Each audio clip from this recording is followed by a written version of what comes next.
Hello, I'm Marcus White, and I'm here to talk to you today about bias in journalism. Now, when people talk about bias in journalism, they're probably thinking of bias in political coverage. For example, the consensus seems to be that Fox News has a conservative bias, MSNBC leans to the left, and all CNN cares about is finding that missing airplane. But bias exists in sports journalism too, if you ask some fans. For instance, recently, another cable mainstay, ESPN, has come under fire for its college football coverage. Specifically, fans claim that ESPN's coverage is biased towards the Southeastern Conference. With the creation of an SEC network that is run by ESPN over the summer, and the network set to broadcast the first ever college football playoff this upcoming January, these accusations reached a critical mass in late October. It got so bad for ESPN that on the October 25th episode of College Game Day, anchor Chris Fowler felt the need to address the accusations on air.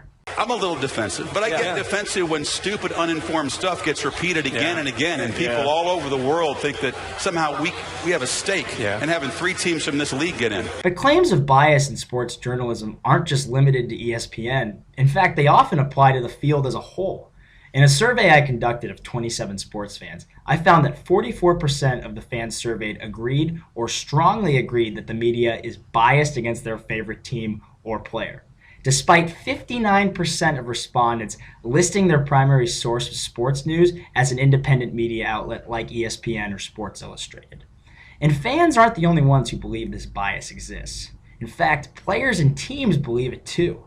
Thanks to the advent of the internet and social media, teams and players can now do what they've sought to do for a long time: cut out the media and deliver information directly to fans. In early October, recently retired New York Yankees shortstop Derek Jeter created a website called the Players Tribune. Jeter said one of the main reasons for creating the website came from concerns during his time as a Yankee that, quote, any statement, any opinion, or any detail might be distorted. Later, in explaining why he created the Players Tribune, Jeter adds that athletes, quote, want a way to connect directly with our fans with no filter. Teams are also looking to take advantage of this media mistrust. In a 2011 blog post on his own personal blog, Dallas Mavericks owner Mark Cuban explained why he doesn't think there's a need for paid internet reporters to show up to Mavericks games. He believes that because the paid internet reporters are already reaching a segment of the Mavericks fan base that he can reach through Twitter and Facebook, there's no need to credential them. He calls paid internet reporters, quote, the least valuable of all media. I'm a firm believer that their interests are not only not aligned with sports teams, but in fact are diametrically opposed. Cuban believes that since these reporters are primarily concerned with generating traffic, they cling to distracting rumors surrounding trades and free agency and base a lot of their reporting on that. Because of this concern, he asks the question, by competing with them as an information source, can we preempt their negativity with information that does a better job of selling the Mavs?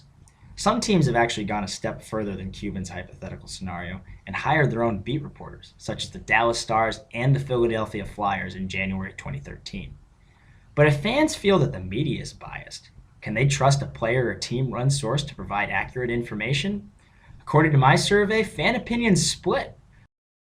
44% of fans felt they could, while 41% of fans felt they could not. This divide was made even more clear when looking at each participant's responses.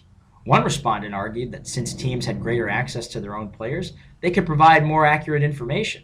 But another noted that since some teams want to control their message, they can leave out critical information, like when Syracuse Athletics omitted a question from a press conference they uploaded to their website asking Jim Boeheim about the recent NCAA investigations into the school. But despite the split, it's clear that most fans seek out the news sources that they do because they want access to unbiased information. For some, that's ESPN. For others, that's a team or a player-run source like the Players Tribune. Ultimately, though, this is good news for sports journalists because they are in a unique position to provide unbiased information to fans. You see, sports journalists aren't employed by a team or a player and thus have a uniquely objective viewpoint.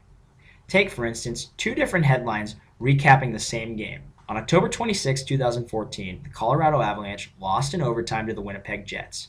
These are the two headlines. One's from the Associated Press and one is from the Avalanche's website. First headline, Little helps Jets beat Avalanche 2-1 in OT.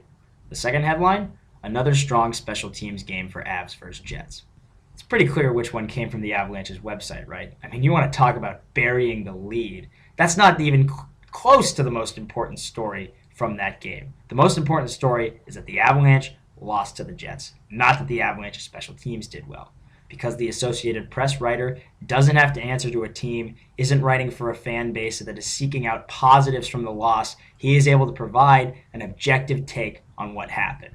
Now, this is an extreme example, but it shows the problem that presents itself from relying on team and player-run sources.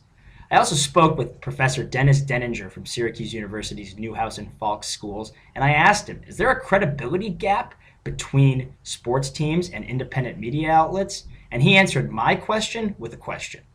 He said, if all of the food critics worked for the chain that owned the restaurants, would anything ever taste bad? If the Avalanche's headline is any indication, everything would taste great. Now, why should anybody care? I mean, we're just talking about sports journalism, right? Not so fast. These lessons go beyond the field of sports journalism.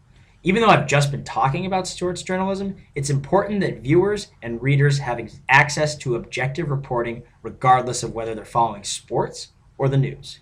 Why? Because biased reporting makes viewers less informed.